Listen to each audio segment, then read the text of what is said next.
दोस्तों, मैं हूं राजेश कुमार और मैं आपका इस यूट्यूब चैनल पे स्वागत करता हूं। यदि आपने अभी तक इस चैनल को सब्सक्राइब नहीं किया है तो अभी तुरंत इसे यहां पे आके सब्सक्राइब करें और जो बेल आइकन दिख रहा है इसको ज़रूर ऑल सेलेक्ट करें ताकि मैं जब भी वीडियोज़ अपलोड करूं वैसे ही आपको तुरंत नोटिफिकेशन मिले और मेरी वीडियोज़ का आप अच्छा खासा बेनिफिट उठा सकें। तो यदि आपको इस YouTube चैनल पे जो भी वीडियोस अपलोड होते हैं अगर वो वीडियोस को आप पसंद करते हो या अच्छा लगता है देखने में या समझ में आता है अच्छा तरह से आपको आपके प्रॉब्लम्स अगर क्लियर होते हैं तो दोस्तों से ज़रूर लाइक करें और जो भी मेरे वीडियोस हैं उन्हें शेयर ज़रूर करें अपने फ्रेंड्स के साथ ताकि आपके फ्रेंड्स भी उन वीडियोज़ का अच्छा खासा बेनिफिट उठा सकें। यस डियर स्टूडेंट्स, तो आज हम लोग पढ़ने वाले हैं क्लास 10 का जो बुक था फुटप्रिंट्स विदाउट फीट, है ना। ये जो बुक था उसी बुक का चैप्टर 9 का क्वेश्चन आंसर करेंगे क्योंकि हम लोगों ने इसका जो चैप्टर था वो हम लोगों ने पढ़ लिया था। तो आज हम लोग करेंगे इस चैप्टर का क्वेश्चन आंसर डियर स्टूडेंट्स। तो चलिए आज का जो है सेशन हम उससे स्टार्ट करते हैं और सीखते हैं। तो सबसे पहले हम लोग जो है इसमें जो मेन कैरेक्टर थी भोली, ठीक है, उसका हम लोग जो है करेंगे और सीखेंगे डियर स्टूडेंट्स। तो ध्यान रखें कि ये भोली का जो कैरेक्टर है यानी कि उसके जो गुण हैं उन गुणों को हम लोग पहले समझेंगे, ठीक है, और हम लोग इसको करेंगे। तो चलिए स्टार्ट करते हैं। स्केच द कैरेक्टर ऑफ भोली। देखिए पहला जो क्वेश्चन है स्केच द कैरेक्टर ऑफ भोली, ठीक है, यानी कि भोली के गुणों के बारे में बताइए। तो चलिए देखते हैं, लिखते हैं, देखते हैं। भोली is real name was Sulekha, यानी कि भोली का रियल नेम क्या था? सुलेखा। याद रखें डियर स्टूडेंट्स, ठीक है। भोली का रियल नेम सुलेखा था बट सी वॉज कॉल्ड भोली, लेकिन इस लड़की को भोली कहा जाता था। यानी कि भोली का रियल नाम वास्तविक नेम क्या था? सुलेखा, लेकिन उसको क्या कहा जाता था? भोली, द सिंपल टोन, यानी कि साधारण सा वॉइस में, ठीक है। As she was a backward child, यानी कि ऐसा इसलिए था, उसको भोली इसलिए कहा जाता था क्योंकि वो क्योंकि उस उम्र के जो बच्चे होते हैं वो बहुत कुछ सीख जाते हैं, लेकिन ये लड़की जो थी बिल्कुल भी नहीं जानती थी, कुछ बैकवर्ड रह गई थी, ठीक है, पीछे रह गई थी अपने उम्र के सारे बच्चों से, इसलिए इस लड़की को भोली कहा जाता था। She was the fourth daughter of number, देखिए नंबरदार रामलाल, ठीक है। देखिए क्या कहता है कि ये जो लड़की थी सुलेखा वो फोर्थ डॉटर थी, यानी कि चौथे नंबर की बेटी थी ये नंबरदार रामलाल का, ठीक है। हु हैड 7 चिल्ड्रन, जिसके 7 बेटे थे, यानी कि नंबरदार रामलाल के टोटल 7 बच्चे थे। ओके स्टूडेंट्स, 7 बच्चे। आगे देखिए, Bholi remained a backward child due to an injury in her head, यानी कि क्या हुआ कि भोली जो है बहुत मतलब कि पीछे सारे अपने उम्र के सारे बच्चों से इसलिए पीछे रह गई, ठीक है, क्योंकि ज़्यादा कुछ वो नहीं सीख पाई क्योंकि उसके साथ एक उसको चोट लगा था उसके माथा पर एक बार, ठीक है, जब वह 10 मंथ ओल्ड थी, यानी कि जब 10 महीने की बच्ची थी। उसी टाइम क्या हुआ था कि लड़की खटिया के ऊपर से नीचे गिर गई थी, है ना, मैंने बताया था स्टोरी में। तो उसी समय क्या हुआ कि इस लड़की का जो दिमाग था थोड़ा कमजोर हो गया। सी वाज, और देखिए क्या कहता है, she was fair and pretty at the birth, यानी कि जब ये लड़की पैदा हुई थी तो बहुत ही ज़्यादा खूबसूरत थी और गोरी भी थी। प्रीटी का मतलब क्या होता है? सुंदर, और फेयर का मतलब गोरी। जब वो पैदा हुई थी तो बहुत ही सुंदर थी और गोरी थी। But when she was 2 years old, लेकिन जब ये लड़की 2 साल, ठीक है, जब ये लड़की 2 साल की हो गई, यानी कि लड़की पैदा होने के बाद जब 2 साल की हो गई, she had an attack of small pox, यानी कि इस लड़की को चेचक बीमारी हो गया। यानी कि 2 साल का उम्र का जब हुई एक सुलेखा या भोली, तो क्या हुआ कि इसको स्मॉल पॉक्स हो गया, विच left deep black marks all over हर बॉडी, जिसके कारण क्या हुआ, आपने देखा होगा चेचक नाम का जो बीमारी होता है डियर स्टूडेंट्स, उसमें क्या होता है कि शरीर के ऊपर छोटे छोटे या बड़े बड़े, ठीक है, फोड़े हो जाते हैं, और वो फोड़ों का जो दाग था इस लड़की के पूरा शरीर में हो गया उसी चेचक के कारण। सी स्टार्टेड, देखिए, she started speaking only when she turn 5 but she stammered when she spoke and as a result she was always made fun by the other children. देखिए क्या कहता है कि लड़की जो है जब 5 साल की उम्र की हो गई, ठीक है, तब ये बोलना स्टार्ट की, और ये लड़की जो थी लेकिन बोलना तो स्टार्ट की लेकिन हकलाना शुरू कर दी। क्या करना शुरू कर दी? हकलाना, यानी कि पूरी तरह साफ साफ एक बार में ये लड़की नहीं बोल पाती थी। ओके स्टूडेंट्स, आगे देखिए, when she spoke and as a result she was always made fun, यानी कि जब भी लड़की कुछ बोलने का कोशिश करती थी तो इस लड़की का क्या कर दिया जाता था? मजाक बना दिया जाता था दूसरे बच्चों के द्वारा। क्यों? क्योंकि लड़की हकलाती थी, पूरा तरह से नहीं बोल पाती थी। आगे देखिए, देयर फोर भोली टॉक्ड वेरी लिटिल, इसलिए भोली जो थी वो ज़्यादातर बातें नहीं करती थी किसी से, वो चुपचाप रहा करती थी। अनलाइक रामलाल्स अदर चिल्ड्रेन, क्या कहता है कि रामलाल के और जो बच्चे थे उन बच्चों के जैसा ये नहीं बन पाई, क्योंकि देखिए क्या कहता है, she was not healthy and strong, यानी कि रामलाल जो यानी कि नंबरदार रामलाल जो था, उसका जितने सारे बच्चे थे, उन सारे वो सारे जो बच्चे थे बहुत ही मजबूत थे और सुंदर थे, खूबसूरत भी थे, ठीक है, और ठीक है हेल्दी थे, स्वस्थ थे। लेकिन ये लड़की जो थी पूरा तरह से हेल्दी भी नहीं थी और ना ही स्ट्रॉन्ग थी उन सारे बच्चों के जैसा। सुलेखा है ना।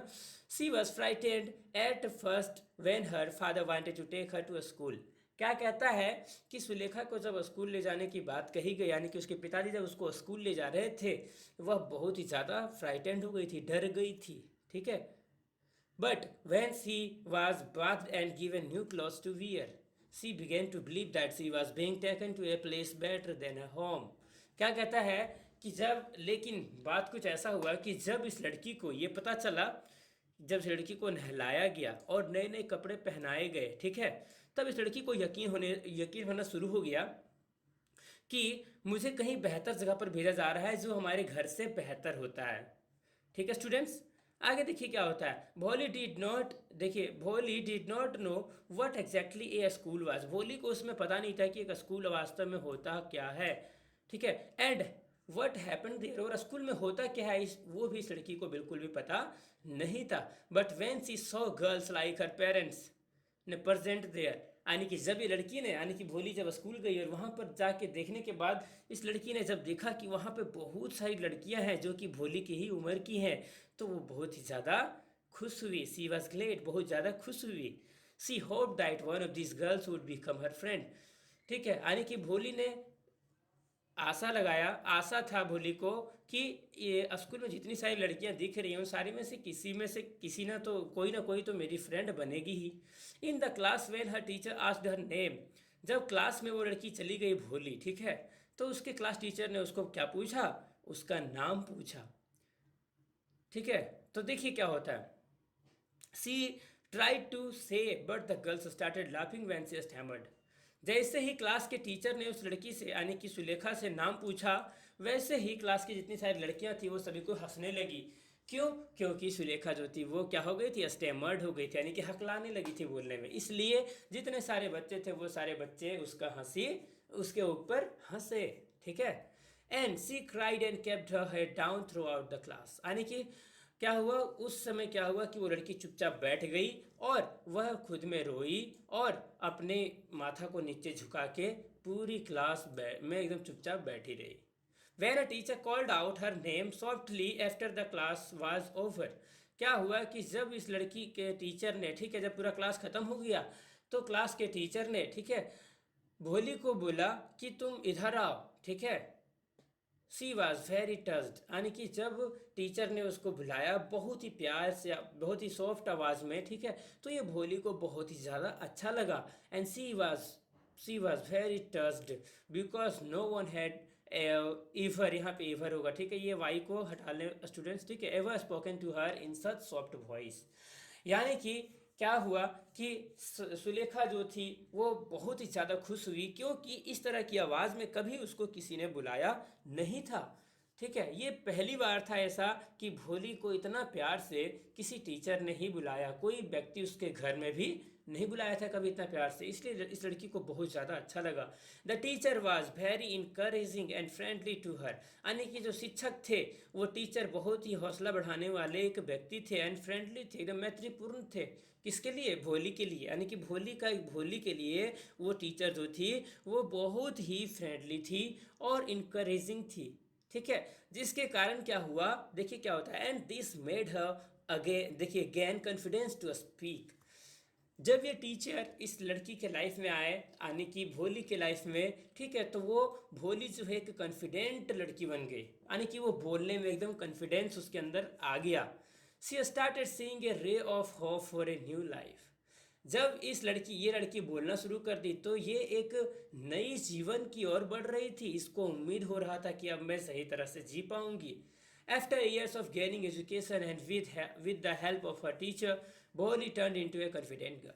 क्या कहता है कि बहुत सालों तक शिक्षा को जमा करने के बाद, शिक्षा के जो होते हैं, ठीक है, एजुकेशन शिक्षा जमा करने के बाद अपने दिमाग में ये लड़की जो है बहुत ही बहुत ही बेहतरीन सा मतलब आफ्टर ईयर देखिए with the help of teacher Bholi turn into a confident girl, यानी कि बहुत ज़्यादा नॉलेज जमा कर लेने के बाद ये लड़की कॉन्फिडेंट गर्ल बन गई, खुद के ऊपर उस लड़की का भरोसा बढ़ गया। सी नो लॉन्गर स्टेमर्ड, वह कभी फिर नहीं हकलाई, एंड कुड स्पीक प्रॉपरली, और वह लड़की जो है ठीक है एकदम पूरा साफ साफ बोल सकती थी। She even had the courage to refuse marrying the lame old man because he was greedy and asked money from her father to marry her. क्या कहता है कि ये लड़की अब इतना ज़्यादा मतलब हौसला इसका बढ़ गया था कि लड़की जो है ठीक है उस लंगड़े आदमी से या उस लंगड़े आदमी से जो व्यक्ति था जिससे उसका मैरिज हो रहा था बिशंबर नाथ है ना, उससे भी शादी करने से लड़की ने मना कर दिया।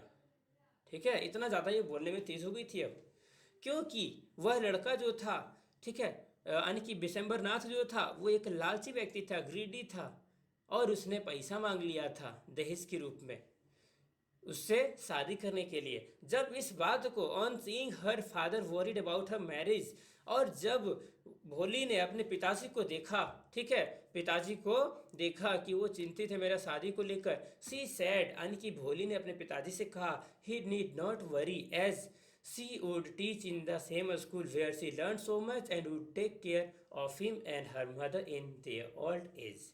देखिए दोस्तों क्या होता है, कहती है अपना पापा से कि पापा आपको मेरा शादी के लिए बिल्कुल भी चिंतित होने का ज़रूरत नहीं है, जब आप बूढ़े हो जाएंगे ना तब मैं इस स्कूल में यहाँ जहाँ पे मैंने पढ़ाई किया था और जहाँ से मैंने बहुत कुछ सीखा है उसी स्कूल में मैं टीचर के रूप में काम करूँगी और वहाँ पर पढ़ाऊँगी, और मैं क्या करूँगी आपका सेवा करूँगी और अपनी माँ का सेवा करूँगी बूढ़ा जब आप बूढ़े हो जाएंगे। तो ये था इसका कैरेक्टर डियर स्टूडेंट्स, इसे आप ज़रूर अपना कॉपी में नोट कर लें और इस वीडियो पे कंटिन्यू रहें डियर स्टूडेंट्स। तो हम लोग आगे करने वाले हैं ठीक है, पेज में जितने सारे क्वेश्चंस थे और उनका आंसर हम लोग करेंगे, तो लेट्स कंटिन्यू। पेज नंबर देखिए 54। Okay students, why is Bholi's father worried about her, यानी कि भोली के पिताजी जो थे वो चिंतित क्यों थे। तो ये कैरेक्टर अगर आपने याद कर लिया स्टूडेंट्स तो आपका ये आंसर भी याद हो जाएगा, क्योंकि वही तो है क्वेश्चन का आंसर सारा यहाँ। ठीक है, देखिए Bholi's father was worried about her as she had neither good looks nor intelligence, यानी कि भोली जो थी उसके पिताजी जो थे वो बहुत ही ज़्यादा चिंतित थे भोली के लिए। ठीक है, वरीड थे क्योंकि इस लड़की के अंदर ना ही ये लड़की ना ही अच्छी पूरी पूरी अच्छी दिखती थी और ना ही ये इंटेलिजेंट थी। ठीक है, और भोली के पिता को ये नहीं समझ में आ रहा था कि आखिर वो बढ़िया सा दूल्हा उसके लिए कहाँ से ढूंढेंगे। इसी बात के कारण भोली के पिताजी जो थे वो चिंतित थे स्टूडेंट्स। ओके डन, चलिए नेक्स्ट क्वेश्चन देखिए। For what unusual reasons is भोली सेंट टू अ स्कूल, यानी कि किस चीज के कारण ठीक है भोली को स्कूल भेजा गया था। ठीक है, तो Bholi sent to school because there is a little chance of getting married. क्या कहता है कि भोली को स्कूल भेजा गया था क्योंकि स्कूल में जाने के बाद उनके पेरेंट्स को ये पता था, भोली के माता पिता को ये बात पता था कि यदि हम भोली को स्कूल भेजते हैं और वो पढ़ लिख के अगर अच्छा खासा नॉलेज प्राप्त करती है तो इस लड़की का शादी करने में हमें आसानी होगा। With her ugly face and lack of sense, ठीक है, अगर ये लड़की पढ़ लिख जाएगी तो इस लड़की का जो बेकार सा धब्बा सा जो चेहरा है, जो धब्बा भरा हुआ चेहरा है, और इस लड़की के अंदर दिमाग कम है, ये सब बढ़ेगा और इस लड़की का शादी करने में हमें क्या होगा, मदद मिलेगा। इसलिए उन लोगों ने भोली को स्कूल भेज दिया। चलिए क्वेश्चन नंबर देखिए पेज नंबर 55। ठीक है, अब उसका क्वेश्चन आंसर करते हैं डियर स्टूडेंट्स। ओके, तो चलिए देखिए, डज भोली enjoy her first day at a school, क्या भोली जो है स्कूल में अपना पहला दिन इंजॉय करती है। तो yes, Bholi enjoys her first day at a school as she was glad to find many girls almost of her own age. देखिए कहता है कि हाँ भोली जो थी वो स्कूल में जाकर के पहला दिन बहुत इंजॉय करती है, क्योंकि वह जैसे ही स्कूल जाती है वहाँ पर उसको बहुत सारी लड़कियाँ दिखती हैं जो कि भोली के ही उम्र के हैं। ठीक है, she hope that one of this girls might become her friend, और भोली को ये महसूस होता है कि इन सारी लड़कियों में से कोई एक लड़की तो मेरी दोस्त जरूर बनेगी।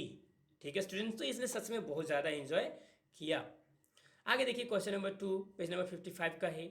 Does she find her teacher different from the people at home, क्या सुलेखा स्कूल जब जाती है तो वहाँ पर जो टीचर थे क्या उस टीचर को अपने घर वाले लोगों से अलग पाती है। तो हाँ पाती है, क्योंकि देखिए आज तक भोली को किसी भी व्यक्ति ने, ठीक है, इतना प्यार से भोली करके है कि नहीं बुलाया, लेकिन स्कूल में जो टीचर थी उसने बुलाया। तो सच में उसने स्कूल में जो टीचर थी वो बहुत ही अलग पाया स्कूल को, है ना।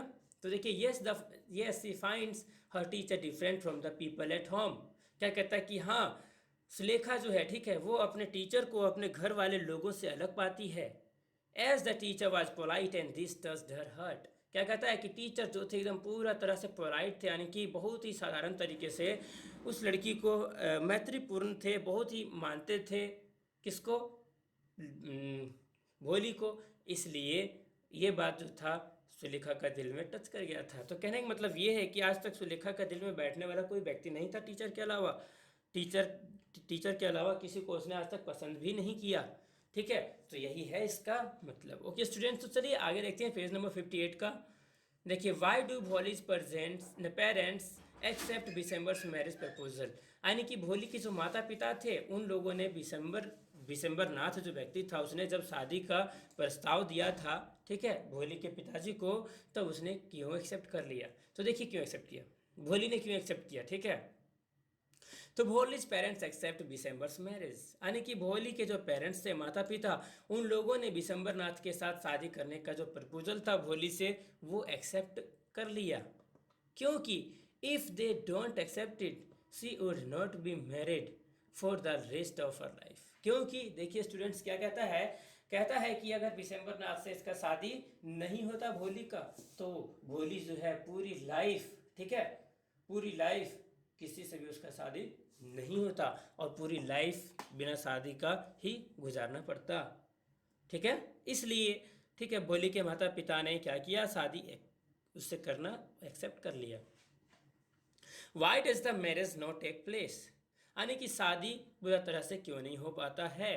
तो देखिए, the marriage does not take place because the groom demanded dowry. क्या कहता है कि शादी इसलिए नहीं हो पाया क्योंकि जो दूल्हा था उसने क्या कर दिया, डॉरी का डिमांड कर दिया, यानी कि दहेज मांगना शुरू कर दिया।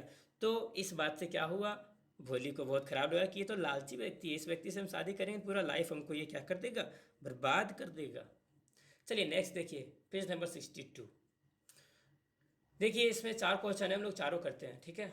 भोली हैड मैनी, देखिए, apprehensions about going to a school, what made her feel that she was going to. देखिए ये जो है इधर का करना ज़रूरी नहीं है, ठीक है, ये जो है सारे क्वेश्चंस,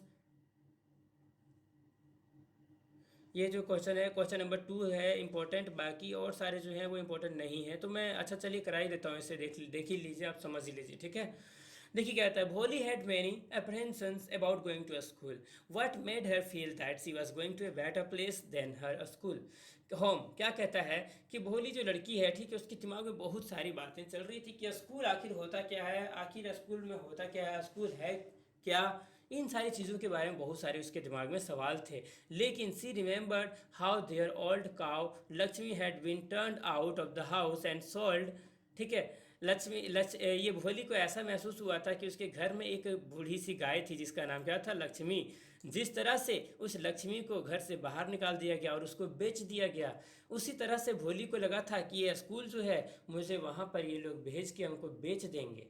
ठीक है, लेकिन उसका सोच बदल गया भोली का, कब, जब उसने देखा कि उसको क्लीन ड्रेस मिल रहा है पहनने के लिए, ठीक है, और बाथ उसको नहलाया भी गया और उसके माथा में तेल भी लगाया गया। तो इन सारी चीज़ों को देखने के बाद इस लड़की को ये महसूस हुआ, ठीक है, और उसके बालों को सुखाया भी गया। देखिए क्या कहता है, यानी कि सूखे हुए बालों में उसका तेल भी लगाया गया। And only then she felt that she was going to a better place than her home. यानी कि जब इस लड़की को नहलाया गया, बाल इसका धोया गया, तेल वगैरह लगाया गया, कपड़े भी अच्छे अच्छे दिए गए, ठीक है, तब इस लड़की को महसूस होता है कि यह लड़की जो है इसको कहीं बेहतर जगह में भेजा जा रहा है जो कि उसके घर से बेहतर है। ओके डियर स्टूडेंट्स, तो इस तरह से ये हुआ पहला क्वेश्चन। क्वेश्चन नंबर 2 देखिए, how did Bholi's teacher play an important role in the changing the course of her life. यानी कि क्या कहता है कि टीचर जो थी भोली का जो लाइफ को बदलने में, ठीक है, किस तरह से अपना बहुत ही महत्वता दिखाई है। तो देखिए, Bholi's teacher played an important role in the changing the course of her life. क्या कहता है, भोली की जो टीचर थी उन्होंने, ठीक है, बहुत ही महत्वपूर्ण रोल निभाई है। किसका लाइफ में? भोली का लाइफ में, उसका लाइफ को बदलने के लिए। She was friendly which touch the heart. क्या कहता है कि ये भोली जो थी वो बहुत ही नहीं, वो टीचर जो थी वो बहुत ज़्यादा फ्रेंडली थी, जो भोली के हर्ट को छू गया, दिल को छू गया। And she encourage her every time, यानी कि वो टीचर जो थी वो हमेशा भोली को हौसला देती रहती थी। And was affectionate towards her and said to Bholi to put the fears, देखिए, fears of not able to speak aside. क्या कहता है कि वो टीचर जो है हमेशा भोली का हौसला बढ़ाते रहती थी और कहते रहती थी कि भोली, तुम्हारे अंदर जो डर है नहीं बोल पाने का, उस डर को एक साइड में रख दो, ठीक है, तुम बोलना उसी दिन सीख जाओगे। फियर का मतलब क्या होता है? डर। ओके। अफेक्शनेट का मतलब क्या होता है? आकर्षित होना, या तो है ना। आगे देखिए, the teacher transformed her into A confident person, यानी कि वो जो टीचर थी इतना ज़्यादा मेहनत की भोली भोली में कि भोली को एक कॉन्फिडेंट व्यक्ति बना दी। Who could read write and speak clearly, यानी कि भोली अब एक ऐसी लड़की बन चुकी थी जो रीड कर सकती थी, राइट कर सकती थी और स्पीक भी कर सकती थी क्लियरली। वो भी जो हकलाती थी वो साफ साफ बोल सकती थी। तो टीचर का ही देन ये है कि नहीं डियर स्टूडेंट्स। आगे देखिए क्वेश्चन नंबर 3। देखिए, why did Bholi at first agree to unequal match, why did she later reject the marriage. देखिए, ये भी क्वेश्चन इंपॉर्टेंट है डियर स्टूडेंट, तो इसे आप देख ले, ध्यान से समझ ले। मैं उम्मीद करता हूँ कि आप इसे अपने कॉपीज में ज़रूर नोट करेंगे, ठीक है, और नोट करने के बाद इसको आप याद भी करने की कोशिश करेंगे। यदि आपको समझ में नहीं आएगा तो आप इस वीडियो को फिर से देख लें, आपको ज़रूर समझ में आ जाएगा। वीडियो को रिपीट करने पर बहुत कुछ समझ में आता है डियर स्टूडेंट्स। ओके, तो चलिए देखते हैं। Bholi at first agree to an unequal match. Unequal match का मतलब समझते हो आप? अबराबरता का भावना, है ना। देखिए, ये लड़की जो है भोली कम उम्र की थी, आप जानते हैं, और जो दिसंबर नाथ था वो ज़्यादा उम्र का व्यक्ति था, है। तो क्या हुआ, देखिए क्या कहता है। Bholi at first agree to an unequal match because she was lucky to get a well to to bride groom who owned a big shop. देखिए क्या कहता है कि भोली जो थी, ठीक है, वो शादी के लिए तैयार हो गई थी अनइक्वल मैच में, यानी कि ये बहुत ही कम उम्र की थी भोली, और वो दिसंबर नाथ जो था वो बहुत ही ज़्यादा उम्र का था, है ना। उसके पहले भी शादी हो चुके थे, लेकिन फिर भी भोली जो उसे शादी करने के लिए तैयार हो जाती है, क्योंकि भोली जानती है कि उस दिसंबर नाथ का एक बड़ा सा दुकान है, and had a house of his own, और उस विशंबरनाथ का एक बड़ा सा घर भी था, और कुछ बहुत हजार रुपये, ठीक है, बैंक में भी थे। यानी कि भोली इसलिए शादी करने के लिए तैयार हो गई क्योंकि भोली जानती थी कि उसके पास धन दौलत अच्छा खासा है, इसलिए शुरुआत में ये शादी करने के लिए उससे तैयार हो गई थी। लेकिन देखिए, moreover he was not asking for any dowry, और दूसरी बात ये भी था कि भोली के माता पिता से विशंबरनाथ कोई दहेज वगैरह नहीं मांग रहा था, इसलिए शादी के लिए रेडी होने का यही कारण था। लेकिन भोली also heard her mother saying that he did not know about her pock marks, यानी कि भोली ने ये भी सुना था कि विशंबरनाथ जो है वो भोली के चेहरे के ऊपर जो दाग वगैरह है, धब्बा वगैरह, वो उसके बारे में विशंबरनाथ नहीं जानता। एंड लेक ऑफ सेंस, यानी कि देखिए क्या कहता है कि इस लड़की के पास कम दिमाग भी है, ये बात भी वो नहीं जानता था। ये पॉक मार्क्स, यानी कि वही जो चेचक वाला जो धब्बे थे वो उसके चेहरे पर थे ना, इन सब चीज़ों के बारे में वो नहीं जानता था। ये भी सुनी थी भोली किसी के कानों से, अपनी माँ के मुंह से, है ना। If the proposal was not accept she might remain unmarried all her life. Bholi ये जानती थी कि अगर वो यह शादी का प्रस्ताव को अगर वो एक्सेप्ट नहीं करती है, ठीक है, तो वह जानती थी कि उसका भी पूरा लाइफ भर जो है वो लड़की अनमैरिड ही रहेगी। She later rejected the marriage because the bridegroom demanded 5,000 rupees as a dowry. क्या हुआ कि इस लड़की को, ठीक है, इस लड़की ने लास्ट में क्या किया कि शादी को रिजेक्ट कर दिया और मैरिज टूट गया, क्योंकि वो जो लड़का था, दूल्हा जो था विशंबर नाथ, उसने जब देखा भोली को, है ना, तो भोली को देखने के बाद 5,000 रुपया मांगना उसका पापा से शुरू कर दिया दहेज के रूप में, ठीक है, कि अगर 5,000 रुपया आप देंगे तभी हम आपका बेटी से शादी करेंगे। On seeing the father pleading and देखिए humiliated she decided not to marry him. जब इस तरह की स्थिति को जब देखा उसने, ठीक है, जब जब भोली ने देखा कि मेरे पिताजी, ठीक है, बिशंबर नाथ के सामने में झुक गए हैं और उनसे रिक्वेस्ट कर रहे हैं कि नहीं प्लीज़ शादी कर लीजिए मेरा बेटी से, तब उसको बहुत ही बुरा लगा। भोली को बहुत बुरा लगा और भोली ने क्या किया, निर्णय ले लिया कि हम उससे शादी नहीं करेंगे। This tells us that she has self respect and knows what is right और wrong and is able to take a wise decision. क्या कहता है कि ये जो हम लोग ऊपर पढ़े इससे ये पता चलता है, ठीक है, कि भोली जो है वो एक सेल्फ रेस्पेक्टेड लड़की है, खुद का इज्जत को बहुत ही ज़्यादा जानती है, ठीक है, वह जानती है कि क्या सही है और क्या रॉन्ग है, कि क्या गलत है, ठीक है, और यह लड़की डिसीजन लेने में भी बिल्कुल सही है। तो इस तरह से हम कह सकते हैं डियर स्टूडेंट्स कि ये जो व्यक्ति है वो बहुत ही, यानी कि भोली जो है, जो लड़की बहुत ही एकदम मतलब कि एक वो जो है ना गूंगी गाय के जैसा थी, वो लड़की आज क्या बन चुकी है, एकदम बहुत ही बेहतरीन सी लड़की बन चुकी है ना डियर स्टूडेंट्स। तो इस तरह से हमारा लाइफ बदलता है, तो याद रखें इसे और भूलें ना डियर स्टूडेंट्स। तो आज का जो है हमारा चैप्टर ख़त्म होता है। मैं उम्मीद करता हूँ कि आपने इसे ज़रूर समझ लिया होगा और आपको कोई भी दिक्कत नहीं होगा। अगर दोस्तों आपको ये वीडियो अच्छा लगे, समझ में आया, तो दोस्तों एक लाइक मैं आपसे ज़रूर मांग सकता हूँ और आप लाइक ज़रूर करिए और अपने दोस्तों के साथ इस वीडियो को शेयर भी करते रहिए ताकि आपका दोस्त भी इन वीडियोस का अच्छा खासा फ़ायदा उठा सके। तो